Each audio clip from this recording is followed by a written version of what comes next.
मिनासान, konnichiwa, नमस्कार। आज की इस जापानी भाषा एक परिचय कोर्स की इस क्लास में आप सबका बहुत बहुत स्वागत है। आज उन सब का भी स्वागत है जो शायद पहली बार ये कोर्स देख रहे हैं और आए हैं।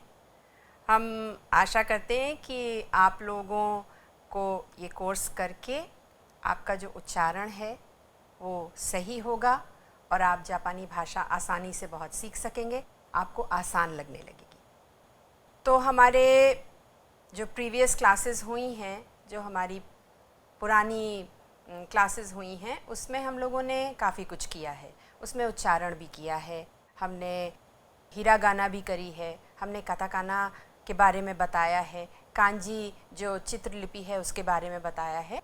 तो आज भी हम कुछ वो करेंगे, कुछ ग्रामर करेंगे। पिछले हफ्ते हम लोगों ने नो सीखा, नान सीखा, हम लोगों ने दारे और दोनाता सीखा। तो आज हम उसको आगे ले चलते हैं और कुछ नया करते हैं और देखते हैं कि इस लेसन में क्या है। तो आइए, आज हम लोग करेंगे वाताशी मो गाकुसेई देसु। तो इसमें क्या नया है देखिए। लेकिन उससे पहले, क्योंकि हम पिछले हफ्ते गिनती कर रहे थे, तो हम लोग 71 से 80 तक आज गिनती करके देखते हैं। आप भी ध्यान दीजिए और देखिए कि आपको कितना याद है। 71, 72, 73, 74 या शी, 75। और आप देखिए यहाँ पर आपके लिए पूरा कांजी में लिखा हुआ है, आप इसका अभ्यास भी कर सकते हैं।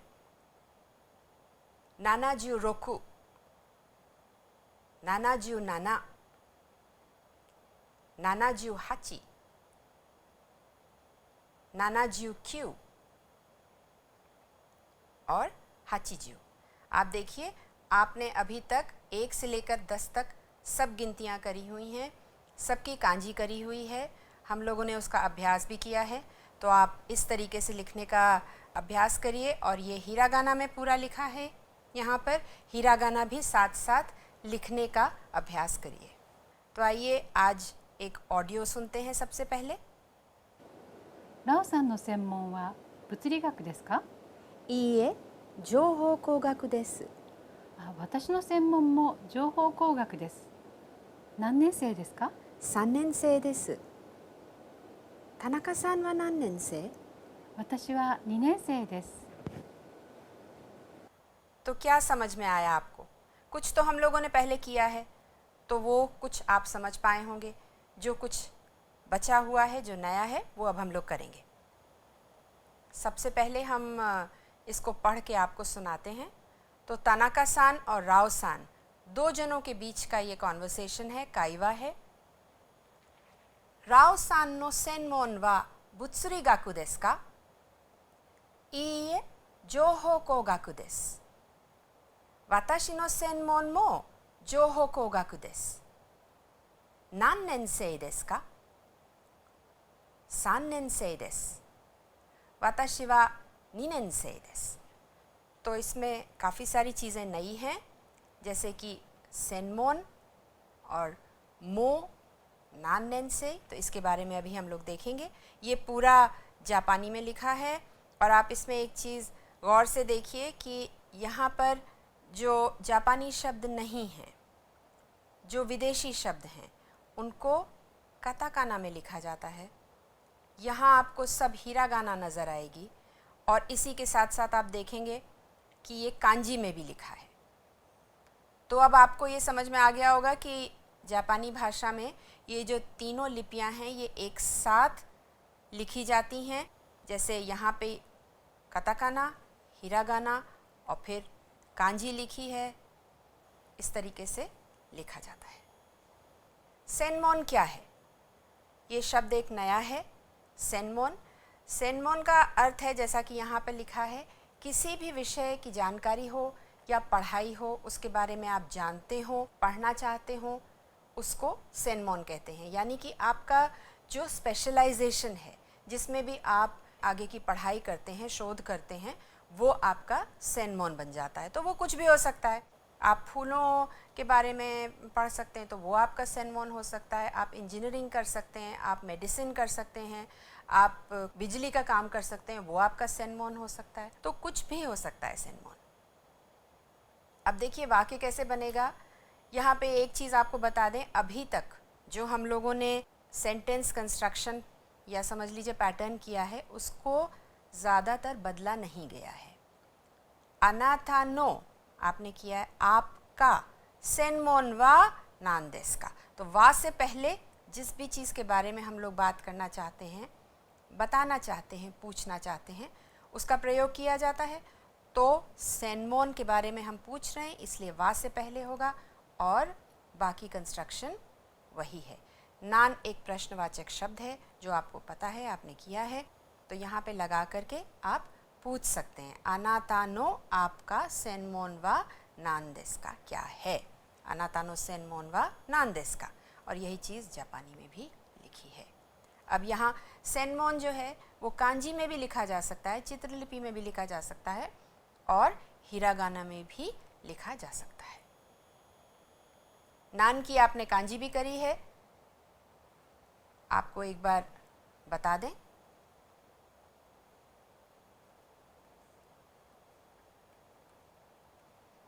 नान की कांजी तो ये है, इसका जो लिखने का ऑर्डर है वो है, तो इस तरीके से आप इसका अभ्यास कर सकते हैं। अब यहाँ पर हमने पूछा है सवाल, हमने प्रश्नवाचक शब्द नान लगा करके सेनमोन के बारे में पूछा है। अगर हम यहाँ पर अपना इंटोनेशन बढ़ा दें, थोड़ा सा ऊपर कर दें, ऊंचा कर दें, तो यही वाक्य, यही प्रश्न जो है हम अलग तरीके से भी पूछ सकते हैं। अनातानो सेनमोन वा ईगाकू देस का। ईगाकू मेडिसिन हुआ, तो अगर आपको थोड़ा सा भी आभास है कि उनका मेडिसिन सेनमोन है या उनका सिविल इंजीनियरिंग सेनमोन है या उनका फिज़िक्स सेनमोन है, तो आप उसको भी लगा करके अपना इंटोनेशन थोड़ा सा बढ़ा करके पूछ सकते हैं। तो नान की आवश्यकता नहीं है। नान जब आप करते हैं तो आपको इस बात का पता ही नहीं है कि उनका सेनमोन क्या है। जब आप सेनमोन लगा के बात करते हैं तो कुछ आपको अंदाज है कि इनका स्पेशलाइजेशन या सेनमोन क्या है। तो आप किसी से भी पूछ सकते हैं, और यहाँ पर आप नाम भी लगा सकते हैं। तनाका सान अनातानो सेनमोन वा ईगाकू देस का, या तनाका सान अनातानो सेनमोन वा नान देस का। देखिए इसका हम लोग अभ्यास भी कर सकते हैं। वाताशी नो सेनमोन वा, यहाँ पे जो भी आपका सेनमोन हो वो आप लगा के देखिए। अगर आपका सिविल इंजीनियरिंग है तो दोबोकू कोगाकू। वाताशी नो सेनमोन वा दोबोकू कोगाकू देस। आप हमारे बात भी बोल सकते हैं। जितना ज़ोर से बोलेंगे, जितनी बार बोलेंगे, उतना आसान रहेगा, उतनी जल्दी आपको याद होगा और आगे सेंटेंस कंस्ट्रक्शन में आपको आसानी होगी। वाताशी नो सेनमोन वा सेइबुत्सुगाकू देस। अर्थ यहाँ पे सब लिखे हुए हैं, तो आप देख सकते हैं अर्थ। वाताशी नो सेनमोन वा सुगाकू देस। वाताशी नो सेनमोन वा बुंगाकू देस। वाताशी नो सेनमोन वा केंचिकू देस। तो आप इस प्रकार से अपने सेनमोन के बारे में किसी को भी बता सकते हैं। अभी तो आपने सेनमोन के बारे में बताया, अब आप वाताशी की जगह भी जो आपने शब्द सीखे हैं उनका आप प्रयोग कर सकते हैं। जैसे ओकासान है, ओकासान नो सेनमोन वा दोबोकू कोगाकू देस, या ओकासान नो सेनमोन वा सुगाकू देस। या आपने एक और शब्द किया है इमोतो, छोटी बहन, तो वाताशी नो इमोतो नो सेनमोन वा सुगाकू देस। या आप कर सकते हैं इमोतो नो सेनमोन वा सुगाकू देस। ओक्सान यानी कि पत्नी, ओक्सान नो सेनमोन वा सुगाकू देस या केंचिकू देस। आप जो भी उनका सेनमोन हो उसको बता सकते हैं। अब आप रिलेशनशिप भी बता सकते हैं, जो कि आपने अपने पिछले चैप्टर में करी है कि तोमोदाची नो ओकसान नो सेनमोन वा, दोस्त की पत्नी का सेनमोन वा, जो भी आप इसमें से ये पूरा सिविल इंजीनियरिंग है, दोबोकू, सेइबुत्सु, सुगाकू, बुंगाकू, केंचिकू, कोई भी लगा करके आप बता सकते हैं, या कोई उनका अपना सेनमोन है उसको आप कह सकते हैं। देखिए, आपने पिछले अपने लेसन में नो किया था। हिंदी में हम लोग कारक करते हैं, तो कारक क्या करते हैं, वो ज़्यादातर संबंध बताते हैं शब्दों के बीच में, कुछ प्रकार की रिलेशनशिप बताते हैं। तो नो जो कारक है, एक तरीके से हम लोग समझ सकते हैं उसको कि वो कारक है, आसान हो जाता है समझने में। तोमोदाची नो ओकसान, तोमोदाची मेरे दोस्त की पत्नी, तो कर्ता ने कर्म को कर्ण से जो हम लोगों ने किए हैं कारक, उनमें से की संबंध बताते हैं की। इसको अगर आप एक बार देखेंगे तो आपको खुद ही समझ में आ जाएगा कि नो किस प्रकार से प्रयोग किया जा रहा है। अब जैसे अभी पिछली से पिछली स्लाइड में हमने नान किया था, तो आप कॉन्वर्सेशन भी कर सकते हैं अपने दोस्त के साथ, उनसे पूछ सकते हैं अनाता नो सेनमोन वा नान देस का, उनका जवाब आ सकता है वाताशी नो सेनमोन वा सुगाकू देस। अब सेइबुत्सुगाकू, सुगाकू, बुंगाकू, ये तो आपने किया है कि वाताशी नो सेनमोन वा सुगाकू देस। अब अनाता की जगह आप इनमें से कोई भी लगा सकते हैं। ओतो सान नो सेनमोन वा नान देस का, तोमोदाची नो सेनमोन वा नान देस का, इमोतो नो सेनमोन वा नान देस का, ओकसान नो सेनमोन वा नान देस का, और जो भी सेनमोन हो उसको आप आराम से बता करके एक छोटा सा कायवा कर सकते हैं। इस प्रकार से भी आप अभ्यास कर सकते हैं अपने दोस्त के साथ। अभी तक आपने किया है दिस, दिस, वाताशी नो सेनमोन वा सुगाकू दिस। अब यहाँ पे हम करने वाले हैं देवा अरिमासेन। अरिमासेन, अरिमासेन क्या है? देस बताता है कि ऐसा ऐसा है, और देवा अरिमासेन बताता है ऐसा ऐसा नहीं है। सो वाताशी नो सेनमोन वा सुगाकू देस, वाताशी नो सेनमोन वा सुगाकू देवा अरिमासेन, यानी कि सुगाकू नहीं है। अब देखिए, इसका अभ्यास करिए आप। देवा अरिमासेन, वाताशी नो सेनमोन वा किकाई कोगाकू देवा अरिमासेन। किकाई कोगाकू है मैकेनिकल इंजीनियरिंग, मेरा सेनमोन किकाई कोगाकू नहीं है। अब आपका सेनमोन क्या है, आप बताइए। वाताशी नो सेनमोन वा देस, या अगर आपका वो सेनमोन नहीं है तो वाताशी नो सेनमोन वा देवा अरिमासेन। इस प्रकार से आप अभ्यास कर सकते हैं। ज़ोर से बोलिए जिससे कि आपको सुनाई पड़े और आप आराम से सुन करके जान सकें कि आपने सही बोला है या नहीं, सही आपका उच्चारण है या नहीं। दोबोकू कोगाकू, सिविल इंजीनियरिंग। जोहो कोगाकू, किकाई कोगाकू, कागाकू, बुत्सुरी गाकू, ईगाकू, शिनरी गाकू, बुंगाकू, एगो, चिरिगाकू, चिशित्सुगाकू, केइजाई। तो ये बहुत सारे सेनमोन हैं आपके लिए यहाँ पे, आपकी सुविधा के लिए। आप लोग ये सब इस्तेमाल करके, इनका प्रयोग करके, और छोटे छोटे कायवा अपने मित्र के साथ अभ्यास करिए उनका। और बहुत से हैं जो आप सीखेंगे, कुछ आप डिक्शनरी में भी देख सकते हैं, खुद भी जानने का प्रयास करिए। अब हमारे कायवा में एक और नया पार्टिकल था, पार्टिकल मो। उसका आपको बताते हैं कैसे प्रयोग किया जाता है। पार्टिकल मो का प्रयोग जो है हिंदी में भी के समान है, अंग्रेज़ी में टू या ऑल्सो इवन के समान है। तो ये कब कब प्रयोग किया जाता है? देखिए, सबसे ज़्यादा प्रयोग पार्टिकल वा का होता है। वा के बिना कोई वाक्य पूर्ण नहीं होता। अब जैसा कि यहाँ लिखा है, वाक्य में मो का प्रयोग वा के स्थान पर किया जाता है। लेकिन एक बात यहाँ ध्यान रखना बहुत ही आवश्यक है कि वा की जगह तो मो का प्रयोग हो सकता है, पर मो की जगह वा का प्रयोग नहीं किया जा सकता है।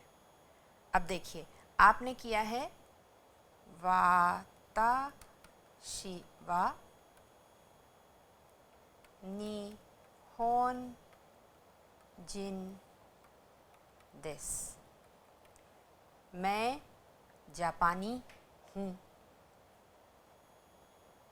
अब यहाँ पे अगर आपके दोस्त भी जापानी हैं तो वो भी ये कह सकते हैं कि वाताशी मो निहोन जिन देस, है कि नहीं है? लेकिन अगर हम ये हटा दें यहाँ से, ये वाला वाक्य हम हटा दें यहाँ से, तो आप बताइए वाताशी मो निहोन जिन देस, इसका अर्थ क्या होगा? मो तो तभी इस्तेमाल हो सकता है जब कुछ कहा जा चुका है और आप वही चीज़ दोबारा कहना चाह रहे हैं कि मैं भारतीय हूँ, मैं भी भारतीय हूँ, मैं भी भारतीय हूँ, बिना ऊपर के वाक्य के उसका कोई अर्थ नहीं रह जाता है। तो ये ध्यान में रखना बहुत आवश्यक है कि वा की जगह तो मो का प्रयोग किया जा सकता है, लेकिन मो की जगह अगर हम चाहें कि हम वा का प्रयोग कर लें तो वो संभव नहीं है। जैसे तनाका सान वा ईशा देस, तनाका सान डॉक्टर हैं। अब हम ये कह सकते हैं कि वाताशी मो ईशा देस, मैं भी डॉक्टर हूँ। लेकिन अगर हम तनाका सान वा ईशा देस हटा दें तो वाताशी मो ईशा देस, इसका क्या अर्थ है? मैं भी डॉक्टर हूँ। तो मैं भी डॉक्टर हूँ से पहले कुछ आना ज़रूरी है, इसलिए वा के बदले में मो का प्रयोग किया जा सकता है, उल्टा नहीं। तो कई वा वाताशी नो ओकासान नो देस, तो कई घड़ी मेरी माताजी की है। काबान मो ओकासान नो देस। अब यहाँ पे आप देखेंगे कि यहाँ पे वाताशी नो कर दिया गया है और नाउन जो यहाँ पे आता है उसको नहीं लिखा गया है दोबारा। आप लिख भी सकते हैं काबान मो वाताशी नो ओकासान नो देस, या उसको आप हटा भी सकते हैं क्योंकि यहाँ पे ऑलरेडी उसको कहा जा चुका है और केवल काबान मो ओकासान नो देस कह सकते हैं। एक और प्रैक्टिस कर लीजिए। तनाका सान वा वाताशी नो तोमोदाची देस, तनाका सान मेरे मित्र हैं। राव सान मो वाताशी नो तोमोदाची देस, राव सान भी मेरे तोमोदाची हैं। तो इस प्रकार से आप मो का अभ्यास कर सकते हैं। अब देखिए, जो आपने अभी तक पढ़ा है उसके साथ अभ्यास है। तो वाताशी नो सेनमोन वा एगो देस, आपने सेनमोन अभी अभी किया है। मेरा स्पेशलाइजेशन होंदा सान नो सेनमोन मो एगो देस। आपने जिन पिछले अपने लेसन्स में किया है नागरिकता बताने के लिए, तो तनाका सान वा निहोंजिन देस, तनाका सान जापानी है। होंदा सान मो ऑल्सो भी निहोंजिन देस, होंदा सान भी जापानी हैं। तो आप जिन के साथ भी इसका प्रयोग कर सकते हैं। यहाँ पे हर तरीके से आप नेशनैलिटी बता सकते हैं। अमेरिका जिन देस, निहोन जिन देस, ताइवान जिन देस, इंदो जिन देस, दोइत्सु जिन देस, और फिर मो का प्रयोग अपने मित्र के साथ करके इसका अभ्यास कर सकते हैं। अब आपने व्यवसाय भी किया है। आप यहाँ पे बेंगोशी कर सकते हैं। राव सान वा बेंगोशी देस, होंदा सान मो बेंगोशी देस। आप ये भी बता सकते हैं कि राव सान वा दाइगाक्से देस, राव सान स्टूडेंट हैं, विद्यार्थी हैं। होंदा सान भी दाइगाक्से देस, होंदा सान मो दाइगाक्से देस।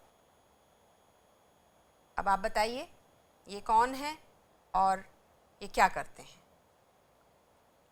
तोमोदाची नो ओतो-सान वा, आपको क्या लग रहा है क्या है?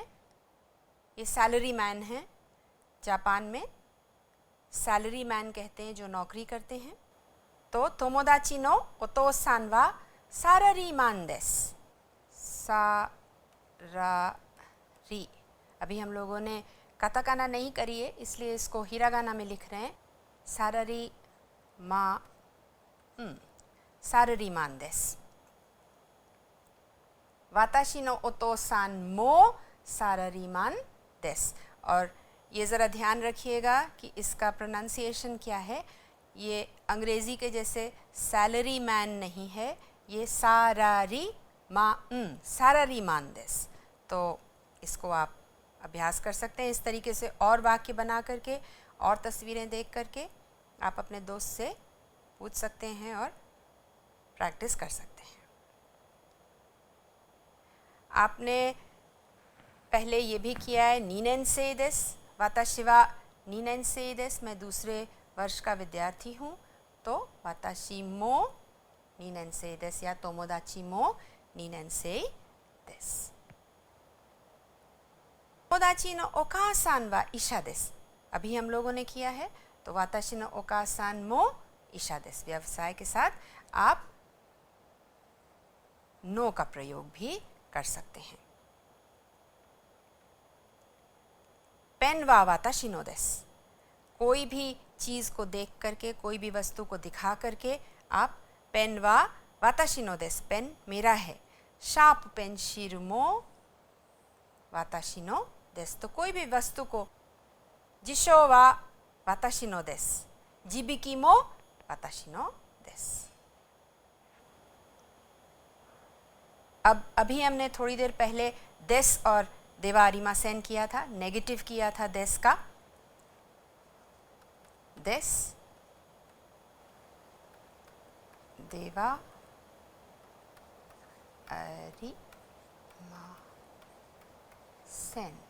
ये पॉजिटिव है और ये नेगेटिव है, ये है और ये नहीं है। हमारे ख्याल में आपको अब समझ में आ जाएगा।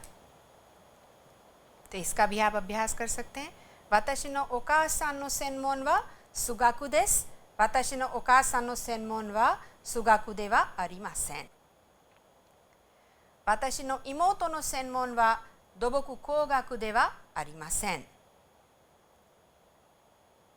सेंसेई नो सेन्मोन वा केइजाई दे वा आरिमासेन। तो अभी तक जो हम लोगों ने सेन्मोन किया है उसके साथ पार्टिकल मो किया है। पिछले अपने लेसन्स में हम लोगों ने पार्टिकल नो किया है। ये सब बहुत इम्पॉर्टेंट पार्टिकल्स हैं, बहुत आवश्यक हैं भाषा के लिए, और जो अब हम लोग बाद में करेंगे उसके लिए बहुत ज़्यादा ज़रूरी हैं। इसलिए इनका अच्छे से अपने मित्र के साथ अभ्यास करिए और इनको याद करिए। इसी के साथ साथ आपको यहाँ पर हमने जापानी में भी लिख करके दिया है, जिससे आप कांजी और काना दोनों जो स्क्रिप्ट्स हैं उनको आप अच्छे से अभ्यास उनका कर सकें। तो आइए, जैसा कि हमने पहले आपसे वादा किया है, हर बार हम लोग थोड़ी थोड़ी कांजी करेंगे, कुछ न कुछ नई कांजी करेंगे। तो आज भी कुछ नया करते हैं। देखिए क्या है आज। आपको ये तस्वीर देख करके समझ में आ गया होगा कि ये क्या है। ये मुंह है, लेकिन मुंह की कांजी बनती कैसे है। अब देखिए, कांजी चित्रलिपि है, यानी कि जो भी चीज़ आप देखते हैं, जो भी वस्तु आप देखते हैं, वो उसकी इमेज आप अपने दिमाग में कैसे बनाते हैं, कैसे उसके बारे में सोचते हैं, क्या पिक्चर दिमाग में बनती है, और उस पिक्चर को हम कैसे लाइनों में डिपिक्ट करते हैं, कैसे दर्शाते हैं, वो कांजी में यहाँ हम लोग पढ़ेंगे। तो आपने ये चित्र देखा मुंह का। अब मुंह को हम ऐसे कैसे लिख सकते हैं। मुंह का जब आप तस्वीर देखते हैं तो इसको आप कैसे ये चौकोर सा एक स्क्वायर बना देते हैं और सोचते हैं कि ये मुंह है। तो देखिए, ये मुंह है, अगर इसको हम लाइनों में दिखाना चाहेंगे तो इस प्रकार से दिखाएंगे, 1, 2 और 3। इसका अर्थ तो कुछ ही है, लेकिन इसका भाव जो है वो एक छेद है, एक गुफा है, एक होल है, और ये बनाया जाता है 1, 2 और 3। ये ध्यान रखना आवश्यक है कि हर कांजी इधर की तरफ ही ख़त्म होगी, क्योंकि दूसरी कांजी को करने में बहुत आसानी होती है। तो एक बार दोबारा से 1 और ये 2 है, 2 और 3, यानी कि 1, 2 और 3 स्ट्रोक का ये कैरेक्टर है कुची। अब जब आप देखेंगे कभी भी ये कैरेक्टर, तो आप हमेशा समझ जाएंगे कि ये कहाँ से आ रहा है और इसका अर्थ क्या है। प्रयोग इसका बहुत आसान है। आप दिमाग में सोचिए कि एंट्रेंस यानी कि कहीं घुसना, प्रवेश, तो उस समय इसका प्रयोग किया जाता है। उसका कैरेक्टर है और शब्द है इरी गुची, यानी कि जाने का रास्ता, जाने की जगह, जाने का द्वार। अब ये क्या है? आशी यानी पैर। ये कहाँ से आया है? जब आप इसकी तस्वीर देखेंगे तो आपको लगेगा हाँ बिल्कुल सही है, इसी प्रकार से ये बनाना चाहिए। ये देखिए, एक आदमी भागा चला जा रहा है, तो पहले इसमें ऊपर वाला कैरेक्टर बनता है कुची, फिर हाथ बनाए जाते हैं और फिर पैर। तो एक व्यक्ति जो है वो तेज़ी से कहीं भागा चला जा रहा है, और कैसे भागता है? अपने पैरों से भागता है। तो इसलिए इसकी कांजी जो है, इसकी चित्रलिपि जो है, जिसे हम कांजी कहते हैं जापानी में, वो इस प्रकार से है। एक बार और आपके लिए बना दें, 1, 2, 3, 4, 5 और 6 और 7, और आप देखेंगे ये भी यहीं पर ख़त्म हुआ है। तो 1, 2, 3, 4, 5, 6 और 7। इसको इसी तरीके से याद करिए। देखिए, अब आप कभी भूलेंगे नहीं इसको। आगे देखिए क्या है इसमें। में यानी आँखें। आँखों को देखिए और इसको आप बस घुमा दीजिए 90 डिग्रीज, और देखिए ये ऐसे बन जाता है। 1, 2, 3, 4 और 5। ये आँखें ऐसे हैं, इस तरीके से है। तो इसको आपने पूरा घुमा दिया 90 डिग्रीज, और वो आराम से में बन गया। ते माने हाथ। इस तरीके से आता है, 5 उंगलियां बनाते हैं उसको। 1, 2, 3, 4। आपको एक और बहुत इंटरेस्टिंग बात बताएं, जब आप ऐसे पेंसिल से ड्रॉ करते हैं, बनाते हैं कांजी, तो इतनी आसानी से दिखता नहीं है, आप बना नहीं सकते। लेकिन जब आप ब्रश से बनाते हैं तो ज़्यादातर ये यूँ जाना पड़ता है। क्यों जाना पड़ता है? क्योंकि अगर आप ऐसे नहीं जाएंगे तो जो पेंसिल का धब्बा है वो पेपर पे आ जाता है, यानी कि इंक का जो धब्बा है वो एक ब्लॉट सा वहाँ पे आ जाता है, बहुत भद्दा दिखता है, जैसे कि समझ लीजिए ऐसे आ जाएगा। इसलिए इसको हमेशा जब भी बनाते हैं तो इस तरीके से ऊपर उठा देते हैं, तो धब्बा नहीं आता है। नए शब्द हैं कुछ यहाँ पर जो आपने किए हैं कांजी के साथ, जैसे जिनको, जिन माने व्यक्ति, और ये भी आपने कुची किया है, तो इतने मुंह, इसलिए जिनको याद रखिएगा। हितो और कुची की कांजी है कितागुची, यानी कि उत्तरी द्वार। किता माने उत्तर और द्वार। कुचिदाशी, इसका मतलब है दखल देना। यहाँ पर इस समय इसका मतलब है दखल देना। सो कुचिदाशी यानी कि बीच में बोलना। हितों में ये एक आँख नहीं है, इसका अर्थ है एक नज़र। ते आपने किया ही हुआ है, आशी आपने किया है, और इसको अगर हम मिला देते हैं तो ये बन जाता है ते आशी, यानी कि हाथ और पैर। तेगामी ते आपने देख ही लिया है, ते माने हाथ और गामी माने कागज़। तो हाथ से कागज़ पर लिखना क्या हुआ? चिट्ठी हो गया, तेगामी। तेबुकुरो, तेबुकुरो आपने अभी अपने पिछले लेसन में किया ही है, यानी दस्ताने। ते के ऊपर, हाथ के ऊपर कुछ लिफाफा चढ़ा देना या कपड़ा चढ़ा देना, ढक देना, तो तेबुकुरो, दस्ताने। अच्छा, ये तस्वीर देख करके आपको क्या लग रहा है कि किसी का जन्मदिन है और हम समझ लेंगे तनाका-सान वो मीरा-सान को एक प्रेजेंट दे रहे हैं। तो ऐसे समय पर जापानी लोग क्या कहते हैं? मीरा-सान, ओतांजोबी ओमेदेतो गोजाइमास। ये तो आपने किया है, जन्मदिन की आपको बहुत बहुत बधाई। अगर आप हिंदुस्तान में भी देखिए, हमारे यहाँ देखिए, तो जब हम लोग कोई भेंट देते हैं किसी को तो कुछ कह करके देते हैं, खाली पकड़ा नहीं देते हैं। अगर आप बहुत ही अच्छे से और कायदे से किसी को कुछ देना चाहते हैं तो आप कहते हैं एक बहुत छोटी सी भेंट है, बहुत तुच्छ भेंट है, आप स्वीकार करिए। तो उसी प्रकार जापान में भी जब कुछ दिया जाता है, चाहे वो जितनी भी बड़ी चीज़ हो, लेकिन जब वो दी जाती है तो हमेशा यही कहा जाता है कि बहुत छोटी सी चीज़ है। सबसे पहले तो इन्होंने ये कहा, मीरा-सान ओतांजोबी ओमेदेतो गोजाइमास, तो मीरा-सान ने कहा अरिगातो गोजाइमास, की बहुत बहुत धन्यवाद।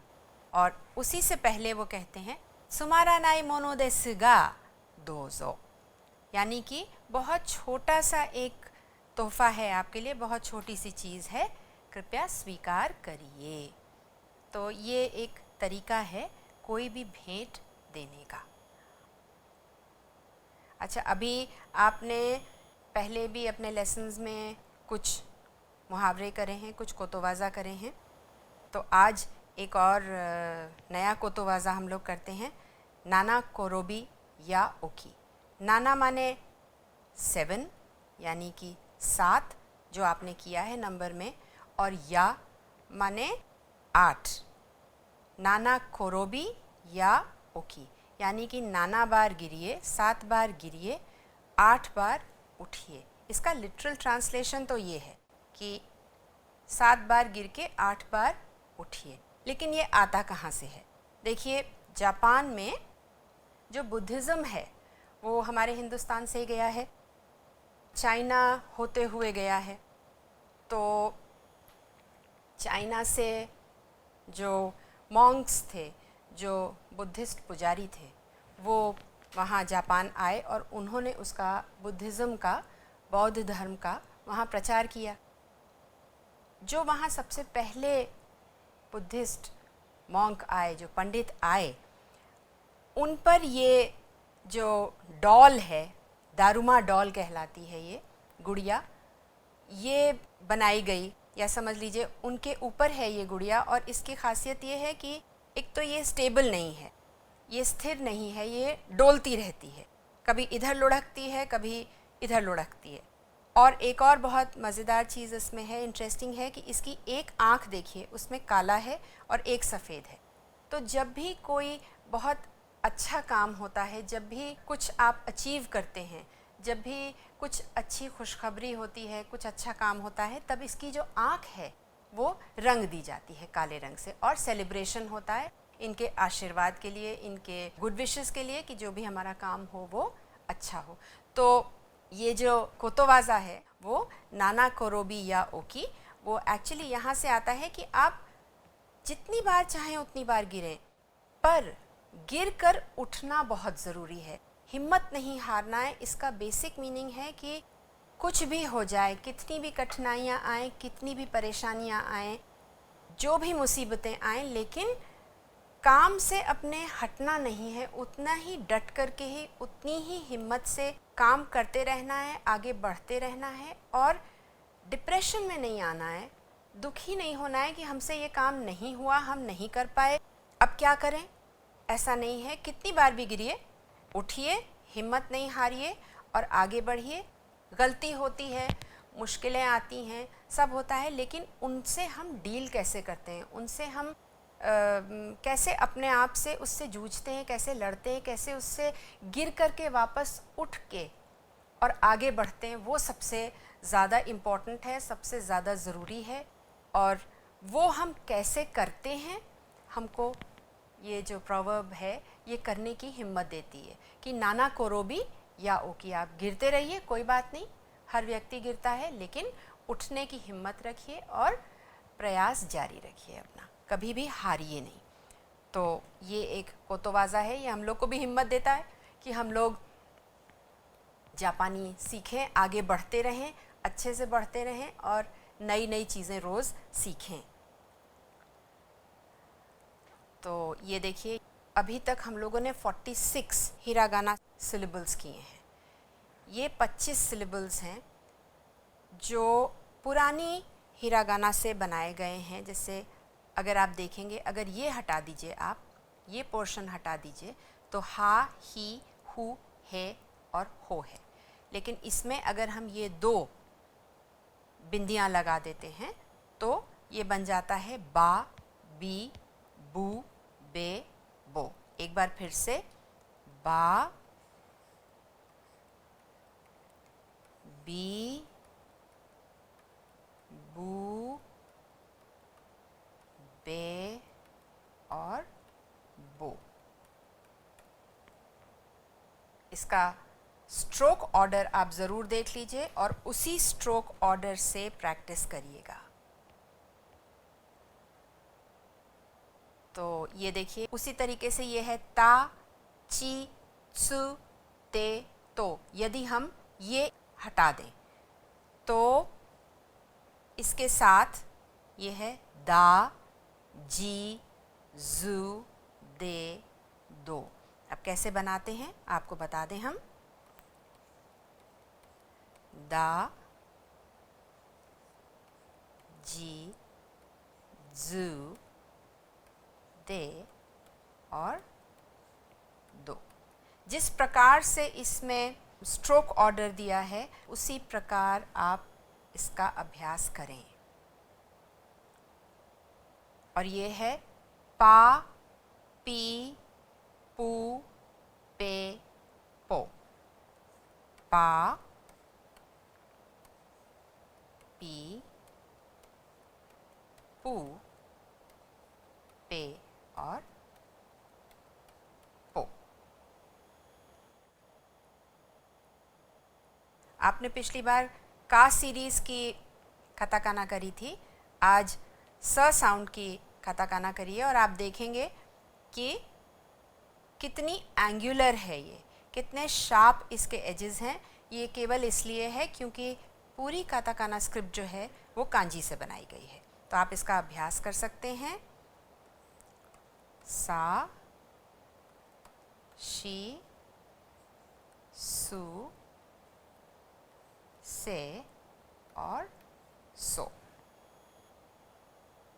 और इसी प्रकार आपके पास है ता, ची, त्सु, ते और तो। इनका उच्चारण वही है, केवल लिखने का तरीका अलग है। ता, ची, त्सु, ते और तो। ये और ये एक्सेप्शन है, इसके साथ ये भी एक्सेप्शन है, ये ध्यान में रखिएगा। ना, नी, नु, ने, नो। ना, नी, नु, ने और नो। और इसी प्रकार से हा, ही, हु, हे और हो। अब आज का क्लास तो समाप्त हो गया है। आपको बहुत सारी नई चीज़ें करनी हैं। आज हमने मो किया, नए शब्द किए हैं, एक नया कोतोवाज़ा किया है, एक नई अभिव्यक्ति करी है। तो आप उसका अभ्यास करिए, सुनिए और लिखिए, पढ़िए। और हम लोग जल्दी ही अगली क्लास में फिर मिलेंगे। नमस्कार, धन्यवाद।